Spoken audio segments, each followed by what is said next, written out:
First Vijay ನಾನು thanks ಹೇಳಕ್ಕೆ ಇಷ್ಟಪಡ್ತೀನಿ.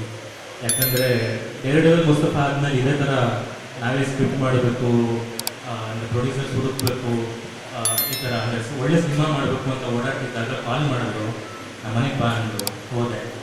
ಒಂದು ಸಿನಿಮಾ ಇದೆ, ಅದ್ರ ಬಗ್ಗೆ ಅಂದರೆ ನೀನು ಆ್ಯಕ್ಟ್ ಮಾಡ್ತೀಯಾ ಅಂತ. ಹ್ಞೂ ಅಂದೆ. So thank you so much ಅಣ್ಣ, ಅಂದರೆ ಈ ಥರ ಆಪರ್ಚುನಿಟಿ ಕೊಡ್ಸಿದ್ದಕ್ಕೆ ಥ್ಯಾಂಕ್ ಯು. ಆ್ಯಂಡ್ ಗಣೇಶ್ ಸರ್ಗೆ ಅಂದರೆ ತುಂಬ ಆನೆಸ್ಟ್ ಅವರು, ಅಂದರೆ ನಾನು ಏನು ಬೇಕಾದ್ರೂ ಅವ್ರ ಹತ್ರ ಕೇಳ್ಬೋದು, ಸ್ಕ್ರಿಪ್ಟ್ ಬಗ್ಗೆ ಆಗಿರ್ಬೋದು, ಪ್ರತಿಯೊಂದ್ರ ಬಗ್ಗೆನೂ ಅವ್ರ ಜೊತೆ ಮಾತಾಡ್ಬೋದು. So thank you sir, thank you so much. Plus ಮೊದಲನೇ ಸಿನಿಮಾ ಆದಮೇಲೆ ಈ ಥರದ್ದೊಂದು ಎಕ್ಸ್ಪೋಜರ್ ಮತ್ತು ಇಂಥ ದೊಡ್ಡ ಟೀಮ್ ಜೊತೆ ಮತ್ತು ಇಂಥ ಒಳ್ಳೆಯ ಸ್ಕ್ರಿಪ್ಟ್ ಜೊತೆ ಕೆಲಸ ಮಾಡೋಕ್ಕೆ ಸಿಕ್ಕಿದ್ದು ಯಾವುದೇ ಕಲಾವಿದನಿಗಾದರೂ ಅದೃಷ್ಟ ಅನಿಸುತ್ತೆ. ಸೊ ತುಂಬ ಅಂದರೆ ತುಂಬಾ ಖುಷಿ ಆಗ್ತದೆ. ಪ್ಲಸ್ ನಿಮ್ಮೆಲ್ಲರೂ ಸಪೋರ್ಟ್ ಬೇಕು. Thank you so much.